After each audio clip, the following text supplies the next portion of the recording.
दोस्तों, अपने राम मंदिर के निर्माण में ऐसा क्या मिला जिसकी इतनी ज्यादा चर्चा हो रही है? जब नासा के वैज्ञानिकों को इन चीजों के बारे में पता चला तो वह भी हैरान रह गए। और सबसे बड़ी बात की, जब आपको इनके बारे में पता चलेगा तो आपके भी रोंगटे खड़े हो जाएंगे। एक बात और, इस वीडियो को देखने के बाद आप भी अपने आप पर हिंदू और सनातनी होने पर बहुत ज्यादा गर्व करोगे। आखिरकार कई सालों के इंतजार की घड़ी अब खत्म हो चुकी है और राम मंदिर भी बनकर तैयार हो चुका है। अब लोग 22 जनवरी का इंतजार कर रहे हैं, क्योंकि इस दिन की भारत के लोगों को ही नहीं बल्कि दुनिया के लोगों को इंतजार है। लोग रामलल्ला की स्थापित होने वाली मूर्ति को देखकर झूम उठेंगे, क्योंकि इस दिन के बाद राम मंदिर के दरवाजे हमेशा के लिए भक्तों के लिए खोल दिए जाएंगे। इस मूर्ति को बनवाने के लिए देश के 3 सबसे बड़े मूर्तिकारों को बुलवाया गया है, और जो भी भक्त इस ऐतिहासिक पल को अपनी आंखों से निखारेगा वह जीवन मरण के बंधन से मुक्त हो जाएगा।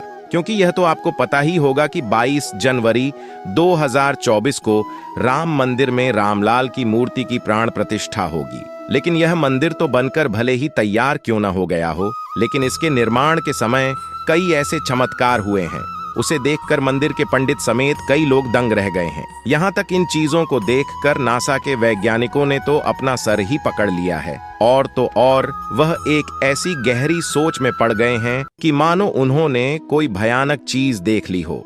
आज के इस वीडियो में हम राम मंदिर के बनते वक्त हुए उन चमत्कारों और रहस्यमयी चीजों के बारे में आपको बताएंगे, जिसे सुनकर शायद आप भी यकीन न कर पाओ। लेकिन वीडियो को शुरू करने से पहले प्रभु श्री राम के सच्चे भक्त होने के नाते आप लोगों को इस वीडियो को लाइक करके नीचे जय श्री राम कमेंट में लिखना होगा, ताकि प्रत्येक देशवासी को यह पता लग जाए कि हम हिंदू भी किसी से कम नहीं हैं। आपको बता दें कि जब यहाँ मंदिर निर्माण का काम चल रहा था तब 1200 खंभों की ड्राइंग तैयार करवाई गई और अमेरिका से एक विशिष्ट वैज्ञानिकों की टीम को बुलवाया गया, ताकि वे इसका निरीक्षण करके होने वाली हर एक कमियों को दूर कर दें और राम मंदिर की शान में 4 चांद लगा दें।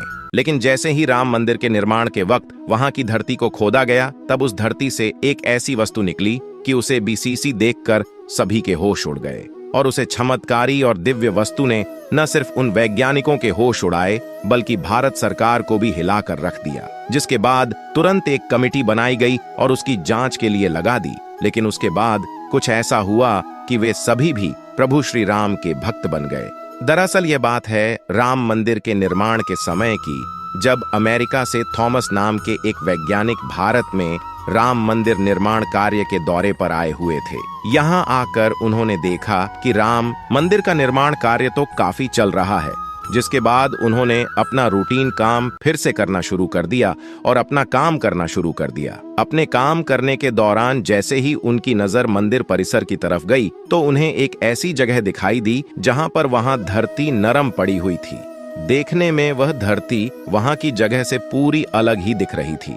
थॉमस को अपनी अंतरात्मा से कुछ अलग सी प्रेरणा मिलने लगी और तुरंत थॉमस ने अपने मजदूरों को वहां की खुदाई करने को बोल दिया। एक बार के लिए तो मजदूर भी हैरान हो गए कि ऐसी धरती की खुदाई क्यों करवा रहे हैं, लेकिन मजदूरों को तो उनका ऑर्डर मानना ही काम था, इसलिए उन्होंने बिना कुछ सवाल किए खुदाई शुरू कर दी। जैसे ही वहां पर खुदाई शुरू हुई, कुछ ही देर बाद उस धरती से पानी का प्रवाह शुरू हो गया। उस बहते हुए पानी को देख खुदाई करने वाले मजदूर परेशान हो गए, क्योंकि पानी के अंदर खुदाई करना मुश्किल ही नहीं बल्कि नामुमकिन सा हो जाता है। लेकिन जब इस पानी का सर्वेक्षण किया तो पता चला है कि यह पानी तो पास ही में बह रही सरयू नदी का पानी है। वे लोग यह समझ नहीं पाए कि यह माता सरयू का आशीर्वाद है कि वह खुद राम मंदिर के निर्माण में सहयोग कर रही थी। इस पानी ने सभी वैज्ञानिकों को एक गहरी सोच में डाल दिया। वे यह सोचने लग गए कि अगर ऐसे ही पानी निकलता रहा तो जहां एक भव्य मंदिर का निर्माण कैसे हो पाएगा, क्योंकि एक पानी वाली सतह पर मजबूत मंदिर बनवाना कोई हंसी खेल की बात नहीं थी। उस समय सभी के दिमाग में एक ही बात थी कि सरयू नदी का मंदिर की भूमि के नीचे मिलना कोई चमत्कार है या फिर कोई कुदरत का करिश्मा, यह कोई भी नहीं जानता था। आखिरकार जब कोई भी समाधान नहीं मिला तब सभी मिलकर श्री राम से प्रार्थना करने लगे, क्योंकि जाहिर सी बात थी जब तक वह माता सरयू के पानी की धारा बंद नहीं होगी तब तक आगे का काम शुरू नहीं किया जा सकता था। लेकिन अगले ही दिन श्री राम ने उनकी पुकार सुन ली और माता सरयू का पानी स्वतः ही बंद हो गया और एक बार फिर राम मंदिर का निर्माण कार्य जोरों शोरों से शुरू हो गया। और यह काम इस कदर चला कि अब यहाँ अपने अंतिम छोर पर पहुंच चुका है, या यूं कहें कि यह पूरा तैयार ही हो गया है। और 22 जनवरी को यहाँ श्री राम की प्राण प्रतिष्ठा भी की जाएगी। ये मंदिर इतना भाव बना है कि इसे देखने के लिए भारत सरकार ने यहाँ पर एक अंतरराष्ट्रीय हवाई अड्डा भी बनवाया है, ताकि देश और दुनिया के लोग सीधे ही यहाँ पर आ सकें और इसे देख सकें। ये मंदिर तो आप कभी भी देख सकते हैं, लेकिन अब सवाल ये है कि जब पुराने समय में यहाँ पर राम मंदिर था, वह कैसा दिखता था, जिसे तोड़कर बाबर ने बाबरी मस्जिद बनाई थी। उस राम मंदिर का निर्माण आखिर किसने किया था, क्योंकि यह रहस्य आज तक सीमित लोगों को ही पता है। ज्यादातर लोगों को इसके बारे में कुछ भी मालूम नहीं है। तो चलिए आज मैं आपको इसका पूरा रहस्य इस वीडियो के माध्यम से बता देता हूँ, तो बने रहेगा हमारे साथ वीडियो में एंड तक। आखिर उस समय भगवान राम की नगरी अयोध्या को किसने बनाया था? यह पवित्र नगरी हिंदुओं के लिए बहुत ही ज्यादा महत्वपूर्ण है, क्योंकि यहाँ पर स्वयं प्रभु श्री राम का जन्म हुआ था, इसलिए इसे राम जन्मभूमि भी कहते हैं। इतिहासकारों के अनुसार कौशल प्रदेश की प्राचीन राजधानी अवध को कालांतर में अयोध्या और बौद्ध काल में साकेत कहा जाने लगा। अयोध्या मूल रूप से मंदिरों का शहर था। हालांकि यहाँ खुदाई के वक्त आज भी हिंदू, बौद्ध एवं जैन धर्म से जुड़े मंदिरों के अवशेष देखे गए, जिसमें खंभों से लेकर हिंदू आकृतियां बनी हुई थीं। अयोध्या नगरी में होने का वर्णन भी वाल्मीकि रामायण में मिलता है। कहते हैं कि भगवान श्री राम के जल समाधि लेने के पश्चात अयोध्या कुछ काल के लिए उजाड़ सी हो गई थी, लेकिन उनकी जन्मभूमि पर बना महल वैसे का वैसा ही था। भगवान श्री राम के पुत्र कुश ने एक बार पुनः राजधानी अयोध्या का पुनर्निर्माण कराया। इस निर्माण के बाद सूर्यवंश की अगली 44 पीढ़ियों तक इसका अस्तित्व आखिरी राजा महाराजा बृहदबल तक अपने चरम पर रहा। कौशल राज बृहदबल की मृत्यु महाभारत युद्ध में अभिमन्यु के हाथों हुई थी। महाभारत के युद्ध के बाद अयोध्या उजड़ सी हो गई, मगर श्री राम जन्मभूमि का अस्तित्व फिर भी बना रहा। इसके बाद यह उल्लेख मिलता है कि ईसा के लगभग 100 वर्ष पूर्व उज्जैन के चक्रवर्ती सम्राट विक्रमादित्य एक दिन आखेट करते करते अयोध्या पहुंच गए। थकान होने के कारण अयोध्या में सरयू नदी के किनारे एक आम के वृक्ष के नीचे वे अपनी सेना सहित आराम करने लगे। उस समय यहाँ घना जंगल हो चला था, कोई बसावट भी यहाँ नहीं थी। महाराज विक्रमादित्य को इस भूमि में कुछ चमत्कार दिखाई देने लगे। तब उन्होंने खोज आरंभ की और पास के योगी व संतों की कृपा से उन्हें झात हुआ कि यह श्री राम की अवध भूमि है। उन संतों के निर्देश से सम्राट ने यहाँ एक भव्य मंदिर के साथ ही कूप, सरोवर, महल आदि बनवाए।